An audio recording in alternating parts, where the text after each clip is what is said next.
Isang magandang araw muli sa ating lahat, mga kababayan kong Pilipino. Nandito naman tayo sa pangatlong pamagat na ating tinatalakay na series na tungkol sa Pilipinas. Sino ba talaga tayo? Kung ating i-review yung nakaraan na unang dalawang pamagat, ang una, we are Havilah, the land of the Garden of Eden. Doon napatunayan natin na ang Garden of Eden ay narito sa Pilipinas. Nakita natin yan sa Biblia, nakita natin yan sa mga mapa, nakita natin yan sa geography, nakita natin ang mga physical evidences kung saan ang Havilah ay nandoon ang mga ginto, nandoon ang mga perlas, yung dillium, at nandoon din ang onyx stone. Na ang Pilipinas ang number 1 sa ginto, ang Pilipinas ang number 1 sa perlas, pinakamalaki, pinakamatandang perlas, at pinakamarami nandito sa atin. Ibig sabihin, ang pinagmulan ng buhay ay dito sa Pilipinas. Actually, yung salitang hay, H-A-Y, ang ibig sabihin niyan sa Hebrew ay life. As in buhay, bahay, hayahay. Yang hay na yan, mabuhay. Ang ibig sabihin ng hay sa Hebrew ay life. Hindi po ako expert sa Hebrew, subalit nababasa ko yan doon sa Bible Hub. Maraming salita doon na Tagalog, as in Tagalog. Dahil marami tayong salitang Tagalog na Hebreo talaga. At actually, ang pangalan ni Eva, ang tunay na pangalan ni Eva ay Hawa. Si Eva ang unang babae na nahawa sa kasalanan. Hawa. Kaya po naman, ako mismo na-amaze dito sa mga katotohanan ito, kaya ako ibinabahagi sa inyo. Ito pong Pilipinas, ang land of the Garden of Eden. Nakita natin yan sa mga mapa. At ito rin Pilipinas, ang Ophir, land of gold. Dito kinuha ni Haring Solomon, yung mga tauhan ni Solomon at ni Haring Hiram, katulad nung Hiram. Hiniram ni Haring Solomon ang mga tauhan ni Haring Hiram. Sabi nila sa Bisaya, Huram, ay Hiram din yun eh. Borrow, to borrow. Ay kumukuha sila ng ginto sa Ophir. Na ang Ophir na yan, hindi yan sa Africa.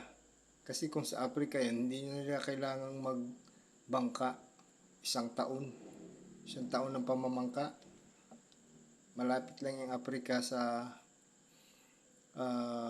Israel. Magsakay na lang sila sa kabayo o sa camel o pwede silang maglakad. Ang Ophir ay hindi sa Africa. Hindi rin sa ibang bansa na pinangalanan lang na Ophir. Ang Ophir sa Pilipinas talaga nakalagay sa mapa ng mga Espanyol, mapa ni Magellan, mapa ni Christopher Columbus. Hinanap nila ang Ophir at nakita nila, tuwan-tuwa si Magellan nung nakita niya ang Pilipinas. Napakaraming suot na ginto ang mga tao. Ang Ophir ang land of gold.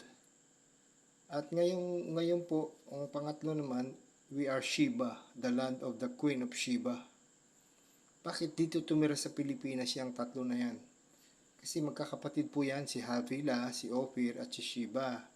Nakita na po natin yan doon sa Genesis chapter 10, kung saan si Joktan, na ang ibig sabihin ay hindi matangkad,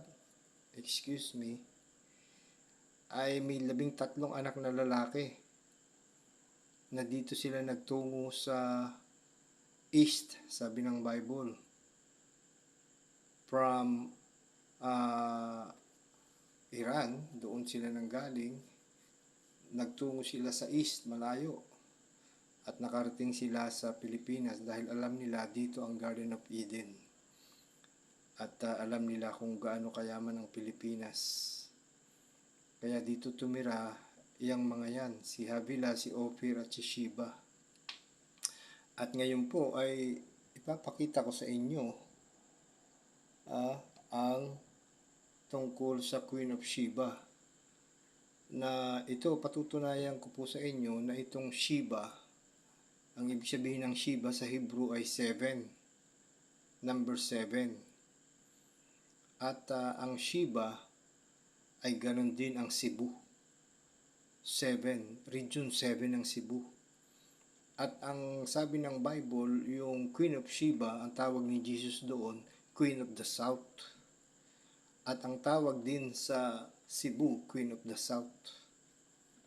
Yung kaya ay nagkataon lamang.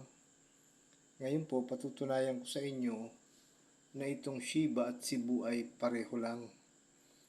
Subalit bago natin makita yan, basahin muna natin ang mga talata sa Biblia tungkol sa pagtungo ni Queen of Sheba doon sa kay Haring Solomon. Basahin natin ang 1 Kings chapter 10 verse 1.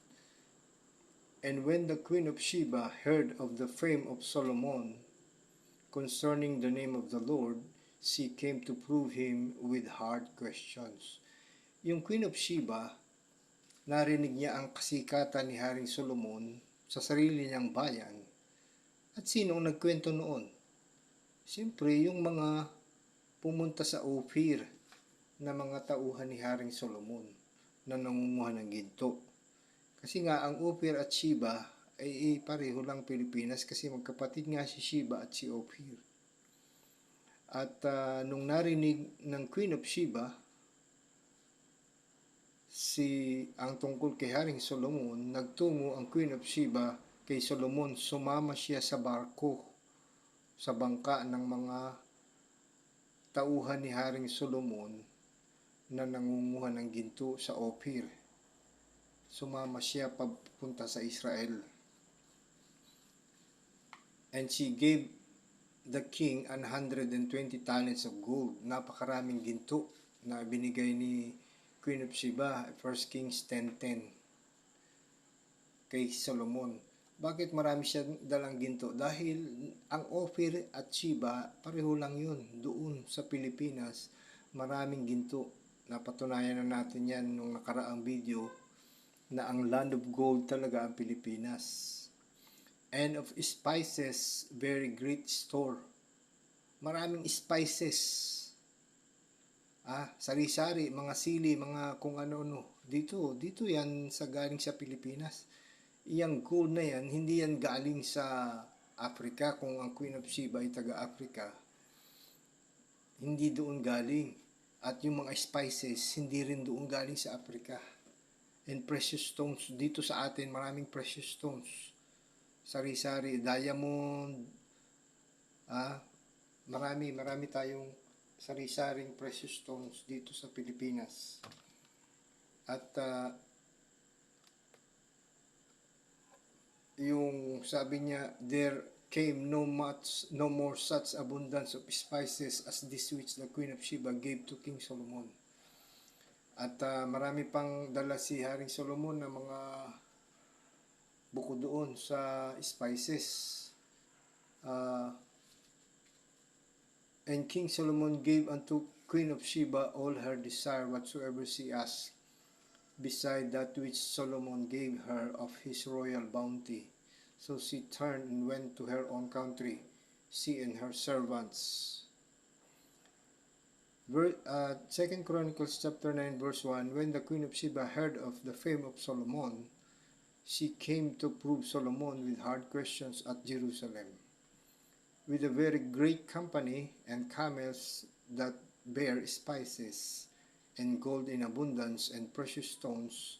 And when she came to Solomon, she communed with him of all that was in his heart. Ang Queen of Sheba, napakayaman at napakarami niyang dalang regalo at pasalubong kay Haring Solomon. At kung tutuusin, kaya naniniwala ang Queen of Sheba kay Solomon dahil pareho silang Hebrew. Si Sheba ay mga anak ni Shem at si Solomon ay apo rin ni Abraham. Pareho lang silang galing kay Shem. Pareho lang Hebrew ang kanilang salita. At ipapakita ko sa inyo yung dito sinabi ni Jesus, "The Queen of the South shall rise up in the judgment with this generation, and shall condemn it, for she came from the uttermost parts of the earth." Saan siya nanggaling? From the uttermost parts of the earth, doon sa dulo ng mundo, sabi ni Jesus. Ibig sabihin, yung uttermost parts of the earth na yan, alam ni Jesus na malayo, alam ni Jesus doon sa dulo ng mundo yun. To hear the wisdom of Solomon. And behold, a greater than Solomon is here. Ang Queen of Sheba nanggaling sa uttermost parts of the earth, sa dulo ng daigdig, sa dulo ng mundo. Yun ang sabi ni Jesus. Na greater than Solomon, alam ni Jesus, He is greater than Solomon.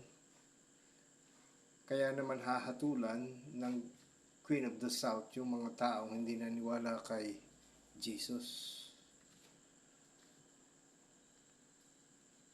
Ngayon po, ipakita ko sa inyo na itong research ng The God Culture na doon sa mga lumang mapa na ang Cebu ay letter S dati. Cebu. Hindi yan Sugbu, hindi yan yung sabi nilang Sugbu, kundi Cebu. At yung Cebu, kasi sa Hebrew, yung isang letter minsan nag-iiba. Ay pareho pa rin ang meaning, katulad noong pulag at saka peleg. Ang ibig sabihin ng Sheba, oath, o isang pangako, or 7, number 7. Katulad ng Cebu na ang Cebu ay Region 7, Queen City of the South. Ito namang Sheba, Queen of the South. Na ako'y naniniwalang hindi yan nagkataon lamang. Yan talaga ang inalaw ni God na mangyari. At ang Queen of Sheba, mga kababayan, doon mismo sa local, sa Cebu, doon sa mga unang tao doon, mga barangay doon, mayroong talaga silang ikinukwento na noong unang panahon daw, mayroon diyang isang reyna na nakasakay sa bangka na maraming ginto. Yan po ay kwento ng mga locals. Na kahit pumunta kayo doon, magtanong-tanong kayo doon sa Cebu, meron silang kwento na ganyan. Na ang Sheba, nakita nga po natin, Queen of Sheba, ang Sheba at si Ophir at si Havilah magkakapatid. Nakita na po natin yan noong nakaraang mga video. At sila dito tumira sa Pilipinas. Kaya po, nasa inyo na maaring pinagtatawanan ninyo ang katotohanan na yan, subalit sa bandang huli, sana buhay pa tayo pag naranasan natin ang totoong kaginhawahan ng Pilipinas. Ako po umaasa na ang Pilipinas talaga malapit nang umunlad, malapit nang uh, maranasan yung benefit ng ating mga totoong kayamanan. Na sabi nga doon sa nakaraang video, bakit tayo naghihirap? Naghihirap po tayo ngayon dahil sa unang-una, ang ating bansa noong panahon ni Marcos, maaring kayo ay hindi maka-Marcos. Pero noong panahon ni Marcos, ang Pilipinas ay pangalawa sa pinakamayaman sa buong Asya. Tapos naghirap dahil noong panahon ni Marcos ay sinanksyon ng Amerika ang Pilipinas dahil may plano si Marcos na ang Pilipinas ay gumawa siya ng Asian dollar. Ayaw yun ng Amerika, kaya sinanksyon ng Amerika si Marcos hanggang tumaas ng tumaas ang dollar. Pero noong bago pa lang si Marcos, napakayaman ng Pilipinas. At noong wala na si Marcos, si Cory na ang presidente, lalo tayo naghirap dahil sa finrozen yung mga asset natin. Pagkatapos noong si Fidel Ramos na ang presidente, dahil frozen ang asset natin doon sa Central Bank of the Philippines, gumawa siya ng Bangko Sentral ng Pilipinas. Tandaan niyo din mga kaibigan, mga kababayan, dalawa ang ating Central Bank. Ang isa English, ang isa Tagalog. Yung English na Central Bank, nadiyan ang ating mga kayamanan na frozen pa hanggang ngayon. Subalit yung Tagalog na Bangko Sentral, ang pera diyan galing lang sa mga remittances ng mga OFW. At hindi talaga mayaman yung ating Bangko Sentral. Ang mayaman yung Central Bank. At ako'y dumadalangin na ma-unfreeze na at maranasan natin ang totoong kaginhawahan.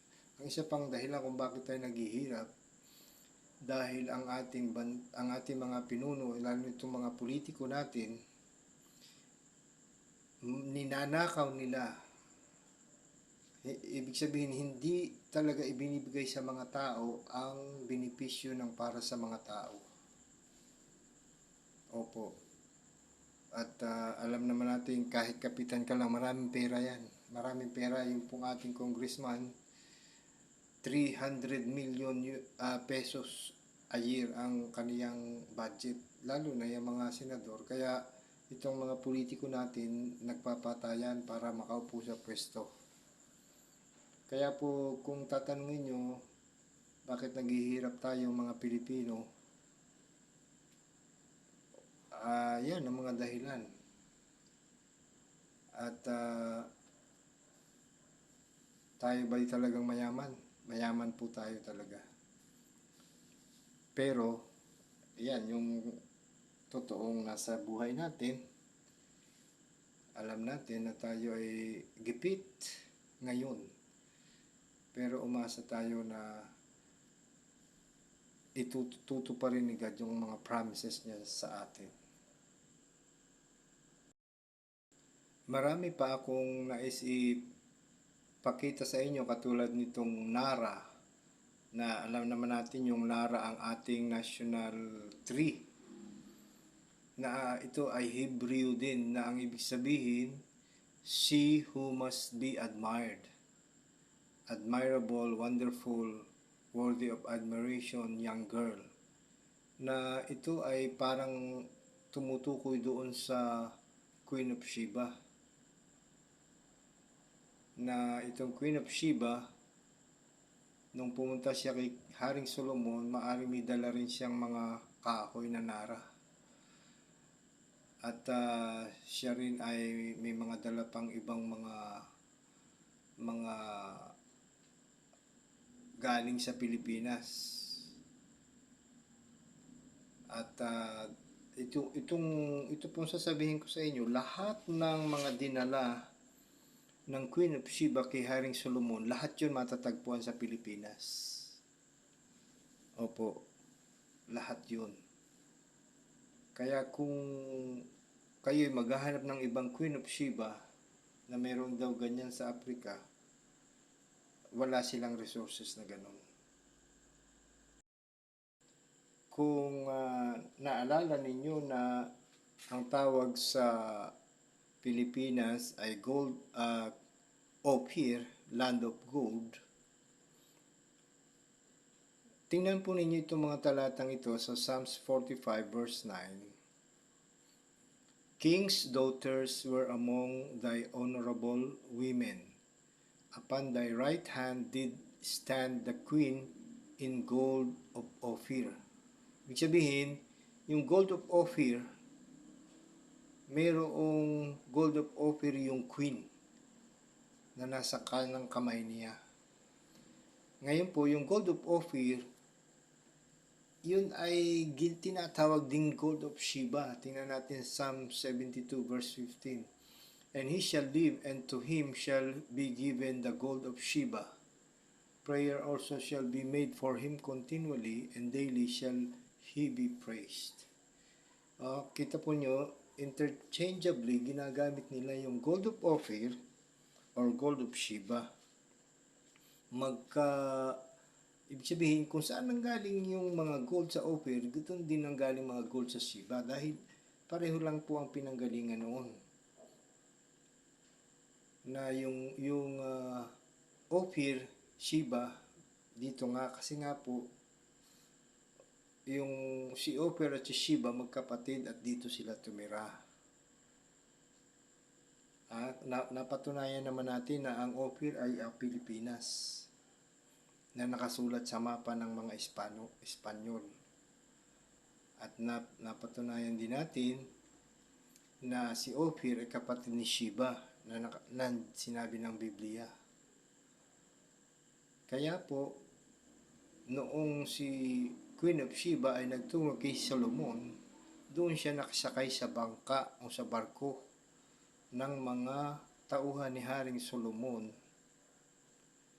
na nanguha ng ginto sa Ophir. At pagkatapos noon, nung panahon na babalik na yung mga tauhan ni Haring Solomon sa Ophir, babalik na rin ang Queen of Sheba sa Ophir, kung saan taga-roon siya. At bakit madaling magkaintindihan si Queen of Sheba at si Solomon? Dahil parehong Hebrew ang kanilang salita. Hebrew dahil pareho silang mga anak at apo ni Shem. Nakuha po pa natin. So, kung ganito po, hindi natin alam ang totoong hitsura ni Queen of Sheba, baka ganito na nakasuot ng Pilipiniana, itong Queen of Sheba ay taga-Ophir. Ano po? Kaya naman masasabi natin na ang Pilipinas talaga, ito ang Havilah, the land of the Garden of Eden. Ang Pilipinas ang Ophir, the land of gold. At ang Pilipinas din ang Sheba, the land of the Queen of Sheba.